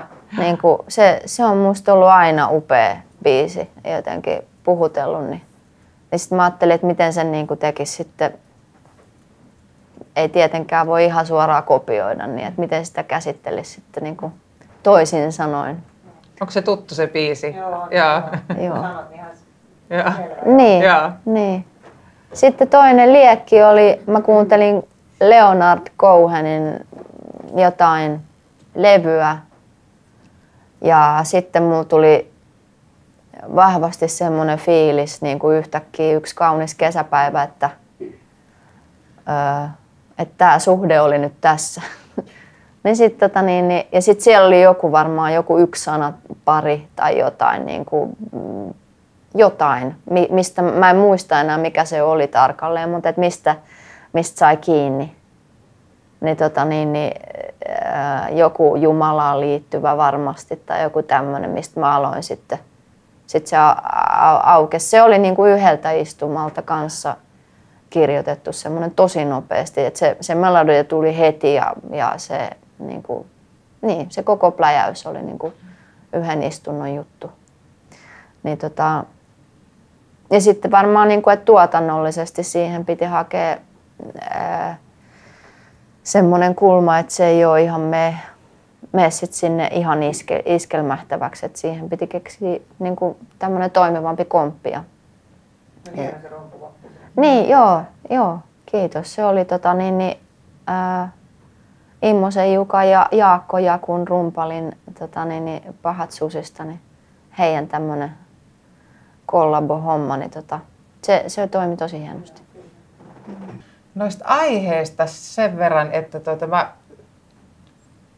onko teille tuttu tämä, oliko viime kesänä kun tapahtui tämä Mestaripiirros-episodi, tai kirjoititko sä siitä viime kesänä? Onko se tuttu nyt kesä, teille? Joo, blogi. Ihan kaikille ei vissiin. Kerro Mestaripiirroksesta. Sä sait pyynnön joltain kustantajalta. Joku äikänkirja, mihin hän halusi tekstinäytettä, muuta jotain mielestäni sopivaista niin kuin tämmöisen äidinkielen kirjaa. Ja sitten mä tarjosin heille muutamia vaihteeksi, että mun mielestä nämä on niin kuin ihan kivoja niin kuin esimerkkejä. Ja sitten sieltä vaan tuli vastaukseksi, että valitettavasti Mestaripiirrosteksti, joka on siis Anna Puulle kirjoitettu kipale, niin se on liian tunnustuksellinen kappale ja että emme voi käyttää tätä. Ja sitten mua jäi niin kuin jotenkin painaa se tosi paljon, että miten niin tunnustuksellinen. Ja kirjoitin siitä vaan blogin, joka sitten yhtäkkiä alkoi levitä, jakoja tuli enemmän kuin ikinä. Ja sitten osallistuimme siihen kyllä aktiivisesti varmaan se on ihan täälläkin. tosi siisti juttu, että niinku se herätti selkeästi tämmöinen niinku että onko sopivaista koulussa niin kuin lähteä tämmöistä meidän uskonto. Siis se ei edes ollut, se ei viitannut kristinuskoa, ei mihinkään, sinne ei mainittu kuin sana luoja ja että niin kuin on yhtä kuin mestari. Niin tässä oli ne uskonnolliset viittaukset ja sitten loput oli niin kuin mielikuvituksen tuotetta. Niin sitten se niin kuin herätti tosi paljon puolesta ja vastaan. Musta se oli herkullista seurata sitä keskustelua. Sitten se iltapäivälehdet otti sen käsittelyyn ja nyt se on ilmeisesti Päivi Räsänen tehnyt eduskunnassa ministeriölle kysymyksen niin kuin tästä ja odotan lopputulemaa, että mikä on. Eli Päivi Räsänen on asettunut puolustamaan sinua niinkö? Mahtavaa! Mun henkinen siskoni. Joo. Mari. Minua kiinnostaa tähän liittyen sun mielipide tästä asiasta, mikä oli tämän Sannin tavallaan biisin. Niin, se videojuttu. Niin, se videojuttu, Joo. mikä osittain liittyy myös siihen sanotukseen, että kun lapset niin kuin ikään kuin laulaa niitä, niin sitten se on, että tytöt rupeaa tyrkyttää itseään ja näin poispäin. Niin miten sä ajattelet suhteessa siihen, että jos on sun, vaikka olisi sun tekemät sun sanat esimerkiksi, niin onko se susta jotenkin, jos nyt sit lapset sitä laulelee ja käsittää jotain sellaista asiaa, mitä nyt ei ehkä heille vielä kuullut, mitä sä niin ajattelet tämmöistä? Mitä sulle herättää niin tämän tyyppinen? No mun mielestä se on tavallaan, kun siis Sanni on niin isossa asemassa, niin kuin megasuosittu artisti, niin musta on niin kuin, se on tosi sääli, että sit niin kuin ikään kuin heille ei ole vapauksia toimia, jos he haluaa niin kuin markkinoiden puitteissa operoida, niin heillä on niin kuin tosi rajattu se. Mun mielestä siinä ei ollut, itse en huomannut, niin kuin olisin varmaan siinä iässä ja tehnyt ihan samanlaisia ratkaisuja niin kuin ajattelematta, että se olisi ollut millään tavalla niin kuin huono juttu. Toki, niin kuin, että jos siitä puuttu se, että jos Levarilla oli vähän lipsahtanut hommat, niin kuin, että syystä tai toisesta, että ei ollut niin kuin syynätty sitä videoa ennen kuin se laitetaan pihalle. Että sieltä olisi varmaan niin kuin voinut sitten sieltä päästä niin kuin ennen tulla jotain niin kuin tämmöistä kommenttia siihen ajatusta, että miten sitten niin kuin iso yleisö tulisi suhtautua siihen. Mutta kyllä mä oon ihan varma, että se on tehty täysin niin kuin vilpittömästi ja hyvässä uskossa. Että nyt tehdään vaan niin kuin faneille tämmöinen ikään kuin, että saada ihmisiä osallistumaan tuommoiseen kivaan projektiin, niin en mä voi semmoista vastustaa. Niin kuin, että kyllä mun kaikki sympatiat menee artistin puolelle, mutta ymmärrän, että sit kun on niin iso positio kyseessä, niin sit pitää alkaa niin kuin hiippailemaan vähän varpailla. Mutta ei sitä varmaan voi tajuta aina, että mikä on niin kuin tosi ihmisiä sitten ravisuttavaa juttua. Mutta Sitä ei kuitenkaan voi välttää. Esimerkiksi meidän naapurissa on semmoisia 10-vuotiaita tyttöjä. Mä kuuntelin yksi päivä, kun ne oli trampalla ja sitten ne ja mä mietin, kuinka mä ratsastin. Ja, niin se oli ihan niin kuin, että eihän sitä voi estää. Ja joka sukupolvella on varmaan ne biisit, joista ei tajua, lapset ei tajua niitä piilomerkityksiä ja niitä hoilotetaan. Ja silleen, että tuossa oli vähän enemmänkin, mun mielestä oli niin kuin just se, että levyyhtiön vastuulla olisi ollut se, että ne alaikäiset ei ole sillä virallisella videolla, koska se voi olla, että 10 vuoden kuluttua, kun sitä katsoo aikuisena naisena, niin se ei ehkä tunnu niin hyvältä idealta sittenkään. Vaikea myös kommentoida aihetta, kun ei ole nähnyt koko videoa. Okei. Se on niin kuin, että eikö se poistettu? Kyllä se löytyy sieltä. Joo, niin se löytyy edelleen ja se siinä oli hassu tavalla sen takia, että itse asiassa kaikista niistä, ketä siinä oli ehkä 60, niin siellä oli muistaakseni 50 laskin, oli näitä alaikäisiä selkeästi. Ja tavallaan ne poistamalla koko keissi ei olisi ollut. Niin sitä ei olisi milloinkaan edes syntynyt. Joo, totta. Joo. Kyllä. Hyvä. Kiinnostaa, että miten, varsinkin sitä kun kirjoitat tekstejä muille, niin miten pidät semmoisen, niin kun, tai että jos tehdään selkeästi vaikka kaupallista biisiä, niin semmoisen oman taiteellisen minän, joka loukkaantuu torjumisista, niin erillään siitä prosessista, Niin kuin tekee muille tekstejä. Niin, että jos joku sanoo vaikka, että ne tei tolleen, niin sitten tämä oli minulle tärkeä aihe. Niin, mulla ei ole mitään enää niin kuin palautteenoottokyky siinä suhteessa, että tekstien puitteissa niin mulla ei ole enää mitään, niin kuin, että mulle saa sanoa niin kauniisti tai rumasti kuin haluaa. Se ei enää niin kuin, millään tavalla kosketa mua. Et mä en ota niitä millään tavalla henkilökohtaisesti. Mä tiedän, että milloin omasta mielestäni mä oon yltänyt johonkin ja usein sit, jos tulee vaikka negatiivista tai siis semmoista kritisoivaa, että tämä nyt ei ollut ihan siellä, niin sit monesti siinä saattaakin olla, että se ei todellakaan ollut ihan siellä. Ja mä myös opin alkuaikoina ottaa aika, kun mä treenasin tekstintekoa, niin mulla oli palautteenantaja, joka oli äärettömän suorapuheinen. Niin kuin, ja silloin alkuaikoina niin multa otettiin luulot pois niin huolella, että mua ei enää niin kuin ei mikään ei tunnu miltään siinä suhteessa. Ja se on niin kuin tosi kiva, koska mä voin antaa sen kaiken maailman niin kuin riapoteltavaksi sen tekstin, enkä koe, että se olisi jotenkin niin kuin, se liittyisi mun henkilöön tai jotenkin silleen, että se on teksti ja sitten joku diggaa ja toinen ei. Niin. Ja itse tiedän, että mitkä niin kuin on mun mielestä onnistuneita ja sitten mä pidän sen mielipiteen, vaikka muut ei tykkäisi. Toki niin kuin vaikuttaa varmaan siihen lopputulemaan, mitä mieltä itse on niin kuin tekemisistä siinä, että jos siitä tulee vaikka tosi iso biisi, niin ehkä siitä jollain tavalla alkaa tykätä vielä enemmän kuin mitä se olisi niin kuin sitten muuten ollut, että miten olisi suhtautunut siihen. Joo. Tuli vaan mieleen, kun mä treenasin biisin tekstin tekemistä, niin miten sä treenasit sitä? Vaan tekemällä tekstejä? Tein tekstejä, joo. Oliko se niin kuin musiikin alan vai kirjoittamisen alan ihminen, joka sulle antoi raakaa kritiikkiä? Joo. Ja sitten kun se alkoi niin kuin vähitellen olla ei niin raakaa, niin kuin, että sitten välillä tuli silleen, että no tää on ihan hyvä. Niin sitten se tuntui jo silleen, että no jes, että niin kuin iso voitto. Joo. Niin sen ehkä näki selkeämmin silleen, mutta se ei välttämättä ollut kaikkein rakentavinta kritiikkiä, mutta on se kuitenkin toiminut sitten. Mistä sä oot omasta mielestäsi niin kuin oppinut eniten? Onko se juuri se, mistä sä oot oppinut eniten niin kuin kirjoittamisesta? Niin, kyllä mun mielestä niin kuin on ihmisellä ihan hyvä olla kakkossilmät. Että niin oli se sitten tuottaja tai artisti tai kuka tahansa, joku täti siinä vieressä, niin, että jolla on jollain tavalla on tekstiorientoitunut, niin sitten mun mielestä se on tosi terveellistä käyttää niin kuin muualla luetuttavana se homma.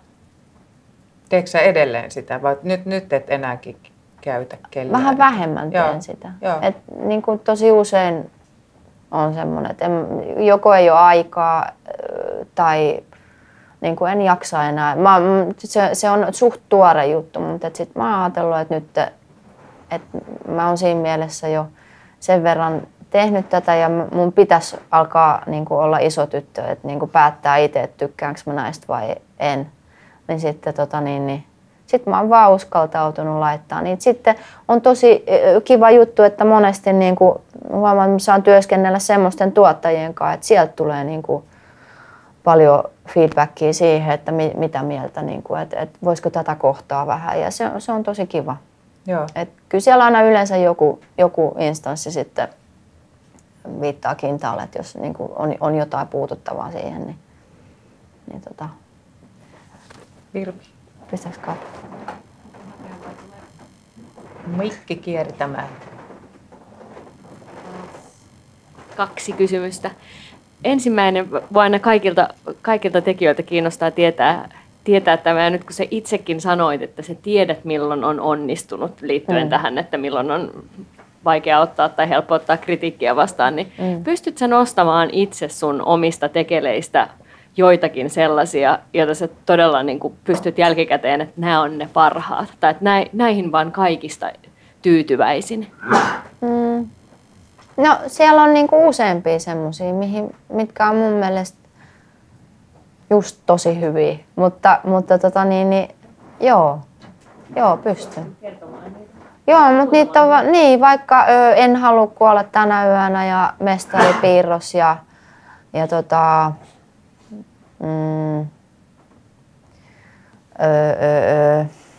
Suru on kunnia vieras ja Jenniltä on varmaan useampia semmosia niinku ja Annalta.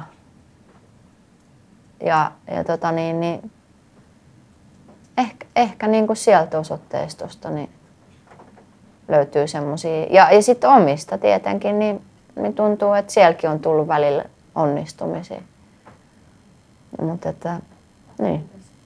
Entäpä sitten, onko sulla joku sellainen vaihe sun urassa, että sä pystyisit nyt jälkikäteen katsottuna itse sanomaan, että tämä oli jotenkin semmoinen käänteentekevä tai joku käänteentekevä biisi, niin että sä koet, että sen jälkeen jotenkin asiat muuttuivat tai alkoivat rullata eri tavalla eteenpäin?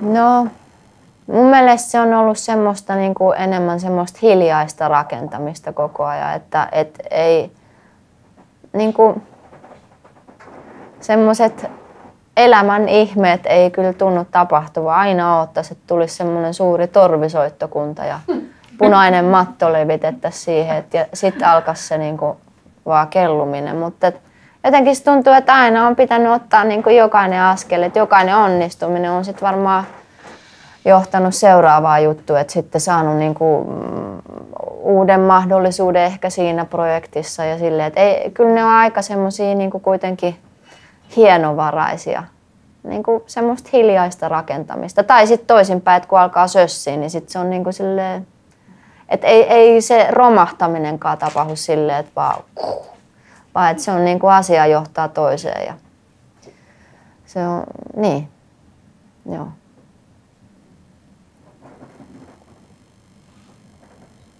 Onko sinulla jäänyt pöytälaatikkoon paljon? Semmoisia, mitä ei ole syystä tai toista joko on jäänyt kokonaan tai sitten sä et ole vielä antanut niitä eteenpäin tai silleen, että onko siellä tavaraa sulla? On siellä paljon julkaisemattomia biisejä, niin kuin, mutta joo. Ja niitä sitten aina tarpeen mukaan. Välillä löytyy progiksia, mitkä sitten niin kuin, mihin ne istuu, mutta en mä niitä yleensä, siis harvemmin nykyään tulee semmoista, että lähettäisitkö plankkoja. Ja sitten semmoiset on yleensä, kun ne on ihan toisille tyypeille kirjoitettu, niin ei ne yleensä niin kuin uutta kotia sitten enää löydä. Et on niin kuin tosi iso osa mun aikaansaannoksista on turhaa työtä niin sanotusti, että siis siitä ei ainakaan mitään palkkaa tule niin siinä mielessä, että se julkaistaisi. Ikinä kukaan sitä kuulisi. Mutta että on niitä paljon. Joo. Tuohon nappaan heti kiinni. Oletko sä pitänyt niin jonkunlaista epävirallista tilastoa, että mikä sun niin se prosentuaalinen määrä, mitä teksteistä nyt menee sit oikeasti ne osumat? Se onkin hyvä ensi vuodelle. Niin, 2017. Pitäisi, niin se onkin, joo, semmoinen järjestelmällisyys olisi kiva, että alkaisi näkeä, niin kuin, että mitä tapahtuu. Että olisi perillä numeroista. Niin se on. Nimittäin mä oon tehnyt sitä sen takia, kun mä koulutan. Mun on ollut pakko tehdä, kun aika hauskaa. Että ihan vielä viime vuonna yksi opiskelija sanoi, kun mä kerroin, että just tästä, että niinku hukkatyötä on tosi paljon. Niin. Sitten hänellä levisi niinku ihan silmät, että mitä? Eikö ammattilaisilta niinku mene kaikki? Et se oli ihan niinku outo asia, että ei meiltäkään mene kaikki. Niin, kyllä. Sitten mä en tiedä niinku tavallaan, että se on vähän siinä mielessä sanottajien niinku, on ehkä, mä en tiedä miten noi palkkaa. Onko se niin, että projekteissa aina tuottajat on ne, jotka saa anyway, ne saa palkinnon levyyhtiöltä. Niin, ja sitten niin kuin, että siinä on ne muut ekstratyöläiset, niin sitten ne saa vaan sen niin kuin osumatarkkuuden mukaan sen palkan. Et onhan siinä tietyn näköinen, mutta kun tämä ei sit välttämättä ole semmoinen ala, että niin kuin, et se on vaan tulos ratkaisee. Mutta sitten toisaalta voi se ajatella, että ei se varmaan hukkatyötä ole, että tulee hyvää harjoitusta sitten koko ajan. Nimenomaan. Niin. Kumpi oli ensin? Onko sulla ollut semmoisia tekstejä tai biisejä, jotka on niin kuin monta vuotta tavallaan ollut vaan odottanut ja etsinyt paikkaansa, että mihin ne niin kuin päätyisi ja sitten niistä on tullut yllättävän pitkän ajan päästä suuria hittejä tai muuta, että onko semmoisia? No on tekstejä, jotka on odottanut pitkään aikaa, mutta onko niistä tullut suuria hittejä, että varmaan on johonkin levylle päätynyt ja näin päin pois, mutta harvemmin sit semmoiset, jotka on tosi niinku rautaisia tekstejä, niin harvemmin ne jää sinne makaamaan sitten, että kyllä ne yleensä sitten heti joku löytää sen, että onko tässä jotain niin kuin jujuu. Mutta niin. Joo, ei ehkä tolleen ole käynyt. Tuosta niin kuin työskentelemisestä laajemmin, niin olisi kiinnostanut kysyä, että mitä olet mieltä tuosta kliseestä, että luova työ vaatii joutilaan mielen, kun itse on, tai tässäkin oli paljon sekatyöläisiä kulttuurin saralla vissiin, ja itsekin on ehkä vähän miettii sitä, että välillä tuntuu, että aktiivisuus lisää niin kuin aktiivisuutta vaikka biisin kirjoituksessakin ja näin.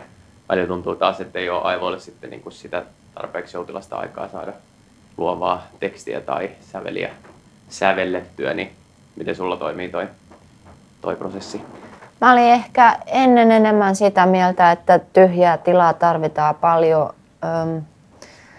Nykyään on enemmän sillä saralla, että kannalla, että työtekijänsä kiittää, että niin kuin mitä enemmän sitä vaalii, sitä totta kai niin kuin ihmisen elämässä ravinto ja lepo on ihan olennaisia, että pysyy kone käynnissä, mutta että niissä puitteissa niin työnteko, niin mitä enemmän tekee, niin sitä enemmän mun mielestä tulee tulosta. Mä aloin himmaa sitä, niin kun mä vaihoin mun työtekotaktiikan niin kun joskus 2013 just siihen, että mä jäin venaan, että milloin tipahtaa taivaalta joku suuri aurinko ylleni. Ja sit se niin kun huomasi, että ekaksi se tuli silleen, kerran 2 viikossa tuli joku idis. Sitten se alkoi vähitellen, niin kun se vaan niin kun se aikaraja, niin se vaan pitkittyi koko ajan enemmän, kun vaan alkoi oottelee. Ja sitten se niin kun katosi melkein kokonaan. Sitten piti alkaa tehdä tosi paljon töitä, että sai sen houkuteltua takaisin. Et niin kuin tavallaan mä koen, että työn vaaliminen tarkoittaa sitä, että tekee. Ja sitähän niin kuin luovuuskin periaatteessa varmaan on, että se on niin kuin toimeksi panemista, niin tekemistä. Allekirjoitan joka sanan. Ikävä kyllä kokemusta löytyy just siitä, että jos niinku jättää, että no mä pidän tässä nyt vähän taukoa, niin se tauko kyllä venähtää ja siihen työhön kiinni pääseminen on sitten. Ja vaikka kirjoittaisi kaikkea muuta, mutta kun jos ei kirjoita laulutekstejä, niin kyllä se muun kirjoittaminen sujuu, mutta se laulutekstien kirjoittaminen ei harjoitu sillä, että kirjoittaa jotain muuta tekstiä. Joo. Että kyllä se vaan käsityötä vaatii ja sitä, että niinku pitää sen koneen käynnissä. Joo, kyllä. Sä sanoit äsken, että sulla oli jotain... Oliko sulla jää? Joo, sori. Aikaisemmasta aiheesta, että jos se biisi ei mene läpi, niin onko sun vika, niin kun, sun mielestä vika siinä tekstissä vai siinä jotenkin epäselvässä tilauksessa ja tarkoitatko sä ylipäätään semmoisen sävellyksen, mikä sun mielestä on jotenkin ei niin semmoinen, mihin sä uskoisit itse, että sä kuulet sen, että tämä on jo vähän lattea tämän sävellyksen puolesta? No kyllä varmaan joskus on semmoisia juttuja, että niinku tuntuu, että tämä ei ehkä innosta kauheasti, niin on niitä, mutta sitten siitä uhriutumisen asteesta riippuu, että välillä on kausia, että se on maailma enkä minä. Niin sitten jos on semmoinen fiilis, niin sitten se on varmaan, että ihan paskaa kaikki muut oli väärässä, mutta niin kyllä se sitten loppujen lopuksi varmaan kannattaa kulkea peili kädessä. Et jos se ei ole ihan niin kuin susikakka, kyllähän sen nyt tietää, että mikä on siis ihan köpönen sävellys, mutta semmoisia niin kuin harvemmin sitten varmaan lähtee mukaan, että sitten osaa ehkä perääntyä niistä projekteista, mutta mutta siis nehän on monen asian summa yleensä, niin kuin, et ei se ole vaan yhdestä jutusta. Mutta kyllä voi yleensä mun mielestä on rakentavinta sitten katsoa itteensä. Niin, lähinnä jäi miettimään just sitä, että jotta voisi niin maksimoida sen, koska anywaysta tulee sitä hukkaan heitettyä aikaa. Että oletko löytänyt jonkun sellaisen, että nimenomaan kieltäydyt jollekin artistille tekemästä tai valikoit selkeästi, että mihin projektiin lähdet tai et, jotta sä käyttäisit se vaikka niin kuin, saisit sitä rahakin eikä vaan sitä treenausta. Niin, no on olemassa projekteja, jotka on tuntunut niin hankalilta, että vaikka sieltä varmaan jos onnistuessaan niin saisikin hyvää tulosta, mutta niin siis tilipussillisesti, mutta kun ne tuntuu niin vierailta, niin sitten vaan ihan automaattisesti niin kuin nykyään sitten osaa kieltäytyä, että se ei ole niin kuin se oma projekti, mutta kyllä nyt silleen suht vähän pyrin tekemään semmoista selektoimaa, että koska sitten kuitenkin kaikissa projekteissa on oma juttusa, että sitten tavallaan, että jos joku tuntuu niin vaikealta hommalta, niin sitten senhän voisi ottaa niin kuin enemmän semmoisena positiivisena vaikeutena vastaan, että käy niin kuin vasara käteen ja sitten yrittää vaan niin kuin muokata sitä omaa tyyliä niin kuin siihen sopivaksi, mutta joo, ei sitä nyt passaa ihan kaikille niin kuin lähteä sitten, että tämä ei sovi minulle, koska se on niin kuin, kyllä se aina tekee hyvää sitten kuitenkin, vaikka ei toimittaisi omalla mukavuusalueella. Niin. Oliko?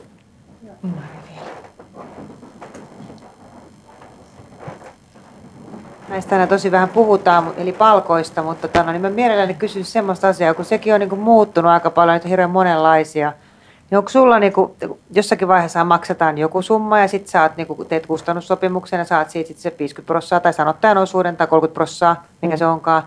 Niin onko sulla niin kuin joku linja sen suhteen, että pidätkö sä manuksena itsellesi ne kaikki, että kaikki oikeudet on sulla vai teetkö kustannussopimuksen ja saat sen 30%? Ja saako enää esimerkiksi silleen, että saa sinänsä jonkun palkan ensin ja sitten sen jälkeen niin tekijäoikeustulot, että maksetaanko sitä palkkaa enää, koska sitä ei nykyään ainakaan joka paikassa makseta. Ennen maksettiin. Joo, ei kyllä tuu. Jos tekee käännöstekstin, niin vielä niistä saa niin kuin silleen jonkun könttäsumman vaan ja sitten tietää, että mitään muuta siitä ei tulekaan. Niin, niistä ei tule tekijänoikeuskorvauksia yleensä käännösbiiseistä. Mutta menee alkuperäiselle tekijälle. Niin, kyllä. Mun firma kustantaa kaikista 50%. Ja siis mulla on kustannusfirma, niin sitten. Ja loput tulee sitten hanskaan. Joo.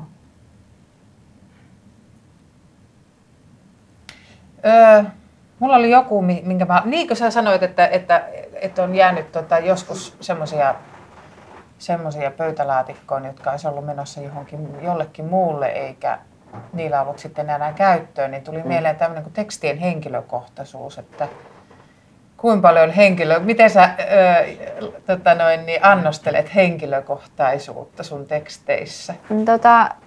Aikaisemmin se oli niin, että mä omat projektit pyrin vähän etäännyttämään ja roolittamaan niitä, niin kuin, että ikään kuin joku hahmo olisi siellä vedellyt. Että sitten ei laittanut omaa itteensä likoa siihen, mutta ja toisille mulla on ollut aina, niin kuin, että sinne menee tosi henkilökohtaiset asiat ja nyt tämän uusimman levyn kohdalta plus sitten mun ekat levyt, niin ne on ollut niin kuin tosi, että ei ole enää semmoista suodatinta, että siinä on kyllä niin kuin ladottu sitten kaikki tiskiin niin kuin ihan ilman mitään semmoista ihme roolipeliä. Joo. Mutta joo. Että et välttämättä annostele. En mä enää, joo. Et nyt tällä hetkellä ei ole annosteluja aikaa. Se on, joo.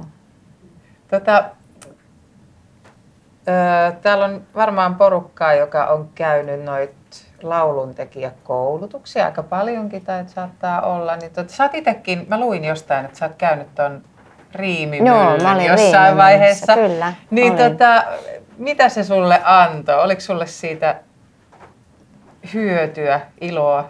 Oli todella paljon, joo. Siis siellä oli niinku, mä en muista mitä juttuja siellä oli tarkalleen, mutta et aina niinku mä koen hyvin palkitsevaksi, kun lukee jotain oppaita tai käy jotain kurssia, että jos sieltä tulee edes niinku yksi pieni asia, niin se on jo iso niinku työkalu tarvike omaan pakkiin.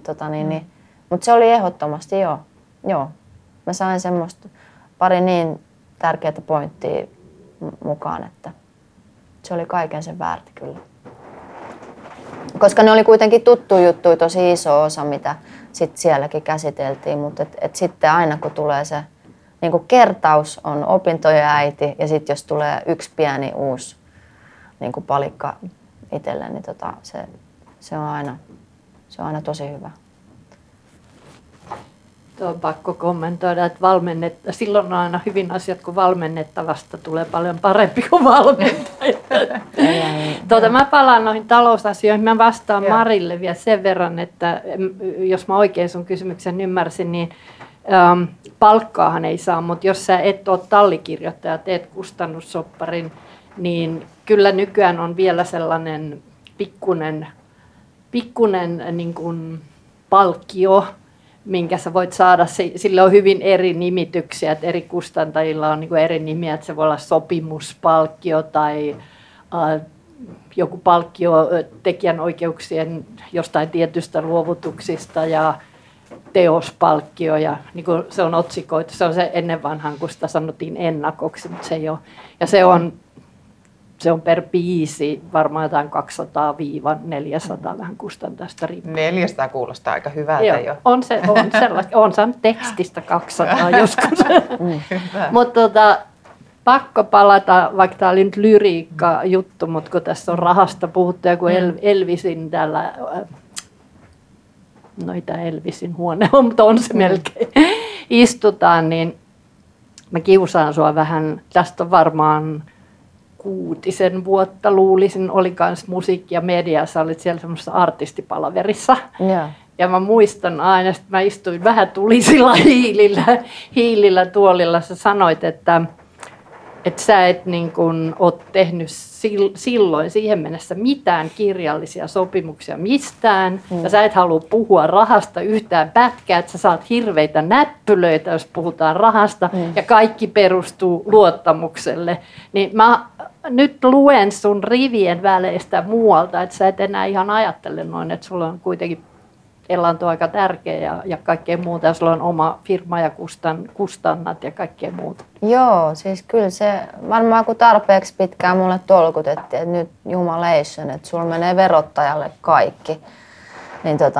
Niin kuin ne herkullisimpien vuosien tulot, niin kyllä se sitten kun tavallaan vastuunottokyky oli siinä vaiheessa vielä vähän pienempi kuin nyt, niin se tuntui vaan tosi luotaan työtävältä, että pitäisi millään tavalla niin kuin puuttua omiin raha-asioihin. Mutta sitten ehkä on tajunnut, että siis kun ottaa tarpeeksi ison velan ja sitten vaikka tekee lapsen, niin mun mielestä ne on ihan semmoisia motivaattoreita, että sitten jos tiettyy niin kuin tottuu niin kuin semmoiseen, ettei tarvitse vaan asua kavereiden sohvilla. Niin kuin tiettyyn elintasoon, niin sitten jos alkaa kiintyä siihen, niin kyllä se tietenkin raha-asiat alkaa puhuttelemaan eri tavalla. Mutta joo, siis kyllä mä oon yrittänyt nyt kovasti opetella niin kuin vähitellen. Se on tosi vaikeet ollut, niin kuin, se ei ole mun lempiaihe, enkä mä niin kuin, ole kauhean perillä, mitä tulos ja tase tarkoittavat. Onko sulla kirjanpitäjä? On. Mutta siis kyllä mä oon myöskin käsittänyt, että tommoset asiat olisi aikuisen ihmisen niin kuuluisi tietää. Mutta yritän pikkuhiljaa opetella näitä juttuja kanssa. Eli käytännössä kun sä teet biisin, niin miten se raha kulkeutuu sulle? Kun sä oot saanut biisin ja se julkaistaan. Sitten teosto maksaa silloin kun maksaa. Niin Sun kustannusyhtiölle ja mulle. ja sulle. 50 sinne ja 50 tänne, niin kuin puoliksi menee. Joo. Tai en mä tiedä meneekö se ihan, mutta siis anyway, sen 50% mukaan mä oon sen niin kuin kustannutan juttu, niin silleen se jakautuu. Jos se soi missään. Niin, jos se soi. Niin. Siitähän. Niin. Ei. Tuohon on pakko kysyä vielä, että ootko sä sitten törmännyt, sä sanoit, että sulla on vuoden ollut se on, vai miten se Mikä? oma kustannus? Ei, kyllä mulla on pidempään ollut. Okei. Joo. Ootko sä huomannut tai törmännyt siihen, että se olisi haittanut sitten jotenkin niin kuin biisin menekkiä jossain kohtaa, tai mitä ne niin kuin major-kustantajat siihen sitten sanoo, tai ootko sä jakanut heidän kanssa mahdollisesti vielä sen 50% sun, niin kuin? Mun mielestä ei. Glassari 1 projekti se oli todella kinkkinen. Siinä tuli hirveät sotkuja, mutta siis poppipuolella niin en mä ole törmännyt, niin kuin, muistaakseni ei ole ollut tämmöisiä tilanteita. Mutta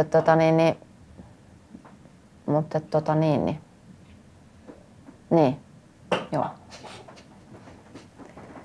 Haluatko jatkaa? Ja onko sulla niinku kokemuksia tästä itselläsi?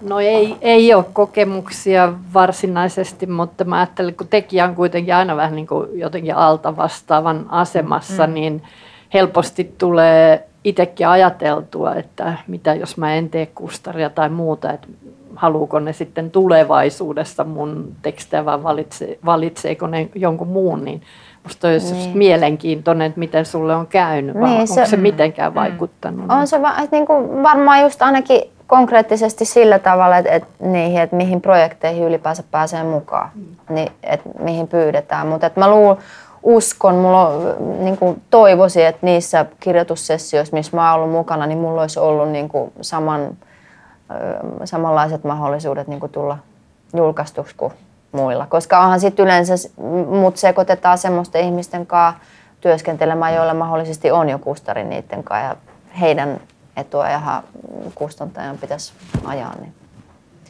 Miten kun sä oot tehnyt noita co-writing-sessioita, niin onko teillä onko minkään jälkeen tullut erimielisyyksiä siitä, että niistä osuuksista tavallaan, että mikä osuus tässä on mun ja mikä teidän muiden, vai onko ne mennyt ihan, onko niistä tehty etukäteen joku diili vai jälkikäteen vai? Yleensä ne mun mielestä hoituu jälkikäteen ja sitten niin jos jollain on eriävä mielipide, niin sitten se yleensä sanoo sen ja sitten se on yleensä ok. Mä en muista, että mä olisin joutunut riitelemään tommosista asioista. Sitten jos jonkun tarjous on toisen mielestä väärin, niin toivoisin ainakin, että sitten ihminen älähtää ja sitten siitä jatketaan neuvotteluja. Joo. Koska tuolla on ainakin teostossa on huomattu, että semmoisten riitaisampien tilanteiden, ne tilanteet on lisääntynyt selvästi, että on jälkikäteen sit huomannut, että ahaa, mun nimi puuttuu tästä kokonaan tästä tekijälistasta, että miten tässä nyt näin on käynyt, tai että miten mun osuus on vaan joku tommonen 10% tuolla, kun se pitäisi olla enemmän. Että sen takia me ollaan korostettu sitä, että niitä kannattaisi tehdä ennen kuin ruvetaan tekemään ja mietitään jo se, että se mahdollinen. Tietysti jos se sitten siinä kirjoittamisen vaiheessa jonkun osuus siitä on niin merkittävästi isompi kuin toisten, niin sit sitä joutuu varmaan miettimään uudestaan, mutta että jonkunlainen sopimus olisi hyvä olla jo etukäteen, tietoisuus siitä. Niin varmaan. Joo, kyllä. Mutta siis kyllä se on tosi hyvin mennyt mun mielestä jälkikäteenkin. Et sitten. Joo. Ja yleensä noissa co-write-sessioissa niin se on kyllä tasajakoa monesti. Joo. Ja kaikilla tyytyminen siihen sitten, että oli kenen panos sitä tai tätä. Voihan se olla, että jonkun henkinen panos, vaan läsnäolo, niin tuo jo siihen paljon lisäytyä. Niin. Oman merkityksensä. Niin kyllä. Joo. Oliko joku teistä siellä Rajakumarin sessiossa syyskuussa. Joo. Eikö, siis siellä täällä nimenomaan täällä tuossa seminaarissa, niin hän puhuu siitä samasta asiasta, että ei ole koskaan joutunut, niin kuin, ei ole joutunut niistä riitelemään ja yleensä tosiaan menee isossakin maailmassa niin, että ne menee tasan. Raja Kumarista tuli mieleen, musta oli hienoa, kun hän, niin kun siinä oli, että miten tehdä hyvä hittibiisi, niin hän korosti sitä, että pitää niin kuin tunnistaa juurensa, pitää tunnistaa oma kulttuurinsa, että miksi tehdä sitä, mikä on jo tehty. Allekirjoitatko? No. Näkyykö se sun työssä jotenkin?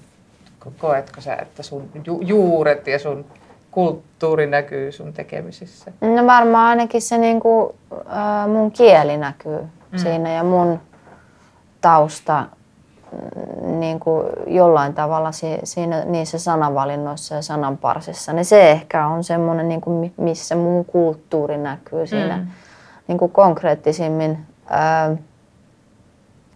Varmaan myös tekemisen tavassa sitten, että miten mä käyttäydyn vaikka ihmisten kanssa, niin mutta se ei niinku välttämättä nyt näy siinä biisissä, mutta en ole ehkä tolla tavalla analysoinut sitä tekemistä, mutta siis on kyllä niinku paljon harkinnut niitä motiiveita, että minkä takia mä teen musiikkia, mihin mä pyrin sillä, niin ehkä ne on ollut semmosia niinku, että mitä mä koen, että on avannut paljon enemmän sitä tekemistä, kun mä oon määritellyt sen asian, että miksi tehdä.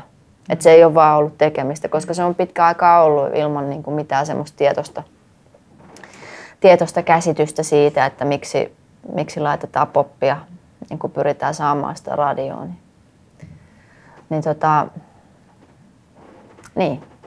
Se on avautunut vasta niin kuin hiljattain ja se on varmaan asia, joka muokkautuu niin kuin vuosien varrella, että miten niin kuin suhtautuu musiikin tekemiseen, mitä haluaa sillä saavuttaa ja niin kuin mikä sen merkitys on niin kuin itselleni. Oletko sä ollut itsekin noissa lauluntekijäkursseilla tai koulutuksissa? Sä oot ollut ainakin vierailemassa siellä. Vierailemassa, joo. Onko sulla jotenkin niin kuin kiteytynyt joku ajatus, minkä sä oot halunnut niille niin kuin kertoa, että mikä tässä laulun tekemisissä on niin kuin olennaista? Mun mielestä se on aina vaihdellut, että varmaan mun puheet niin kuin vuodesta toiseen niin muuttuu tosi paljon, kun tavallaan se oma suhde siihen biisin kirjoittamiseen se muokkautuu koko ajan, niin sitten varmaan niin kuin se oma ulosantikin on sen mukaista aina, että se on aika tuulella käypää sitten loppujen lopuksi. Joo. Onko teillä nyt jotain kysyttävää, koska tästä aiheesta voitaisiin puhua vaikka kuinka pitkään, mutta meillä rupeaa kohta aika loppuun. Mirkka, kysymys. Jos nyt pitäisi tehdä joku semmoinen megahitti, niin miten sä lähtisit sitä rakentamaan? Onko jotain selkeitä työkaluja, että se joku megalain ja sitten kuinka paljon totta ja kuinka paljon omasta elämästä ja kuinka paljon naapurista? Varmaan hashtagi ekaksi ja sitten siitä lähtee. Ehkä se kannattaa ottaa semmoinen, että mistä voisi kertoa niin kuin omasta elämästä ja ehkä omaan elämäntilanteeseen liittyen, niin sitten se varmaan tulisi kaikkein luontevimmin sieltä. Niin mä luulen, että semmoinen tietynlainen helppous, niin se aina jollain tavalla tulee läpi siinä tekstissä. Että jos se tuntuu todella vaikealta ja takkuselta ja etäiseltä ja pitää keksiä kauheasti siihen, niin se saattaa olla ehkä vähän hankalampaa sitten. Mutta kyllä nyt saa luikuria vähän laskea, mutta silti niin kuin lähtökohtaisesti niin varmaan hyvä, että jos aihe on tuttu. Mutta kuitenkin niin, että hyvä tarina on parempi kuin tosi totuus. Niin, sen takia sitä voi aina muokata, että ei sitä tarvitse noudattaa. Kyllä. Mistä mä luin just joku sanoi, kun hän ei pysty kirjoittamaan mistään muusta kuin siitä, mikä on omassa elämässä totta. Niin. Kyllä. Sekin. Jos omassa elämässä tapahtuu niin paljon ja on niin dramaattista, niin silloin se toimii varmaan hyvin. Mutta jos elää tylsää kotiäidin elämää kotona Niin. äitiyslomalla, niin sitten ei välttämättä heti tapahdu niin paljon siinä vaiheessa. Sitten pitää Niin, se voi kertoa olla. se tarina. Kyllä, kyllä. Näin on. Kyllä. Mä voin kysyä vielä, jos on aikaa tuosta toisesta Sunnygateista. Jäi kiinnostaa vielä, kun sä puhuit myös noista, että sä ajattelet kohderyhmiä ja millä ne sitten menee ne tietyn artistin kappaleet, että jos oli vaikka tämä biisi, että mitä hän vittua, niin kun tiedetään kuitenkin, että on paljon lapsiyleisöjä ja tämmöistä ja sitten lapset laulaa keikoilla sitä biisiä mukana, niin sitten oli joku juttu ja oliko se joku laulun tekijä siinä sitten myös ehdotti, että mitä jos tämmöiset Sanni ja Antti Tuisku tekisi mieluummin piilomerkityksiä niihin biiseihin kuin että laulaisi suoraan, että mitä hän vittua tyyppisesti. Toisaalta ei nyt voi olla niin kuin, miten se voisi kiertää tuommoisenkin lauseen, kun se on se biisin koukku tavallaan, niin jämäkästi voisi sanoa sitä samaa asiaa. Mutta mitä mieltä tuosta pitäisikö suuressa, niin kuin sanoit, niin suuressa paras valossa oleva artisti ajatella tällaisia asioita, että lapset tuhoutuvat näistä lyriikoista? Niin. Ne varmaan joutuu miettimään, että en mä tiedä, pitäisikö niiden miettiä, mutta varmaan joutuvat käydä tämmöisiä läpi. Mutta niin, en mä tiedä, musta se on ihan jees, että sit laitetaan lettusanat sinne, että niinku siis, tai vittua käytetään, että jos Amerikassa esimerkiksi, että miten, no onko ne sit ihmiset täysin korruptoituneita ja niinku, että lapset on mennyt täysin pilalle, mutta siellähän ne taplaa ihan samaa mallia, siellä kiroillaan naama punaisena kaikissa, niinku huoritellaan ja lutkitellaan ja persettä annetaan kaikille joka kulmassa, niin sitten se, että se on niinku tavallaan siellä ihan perus, mutta se on niinku rantautuu vasta vähitellen tänne Suomeen, tuommoinen vapaampi kielenkäyttö. Ehkä siinä on se, että vanhempien pitää kuunnella samaa musaa kuin lapset kuuntelee, että tietää missä mennään ja pystyy juttelemaan niistä. Niin. Ihan kaikkea ei tarvitse toistaa. Niin. Ehitkö kysyä vielä yhden kysymyksen? Seuraatko paljon, että mitä tapahtuu ja minkälaisia aresteja, jos sun pitää vaikka kirjoittaa nyt jollekin tyypille biisi, että sä niin tiedät, minkälainen tyyppi se on? Ja...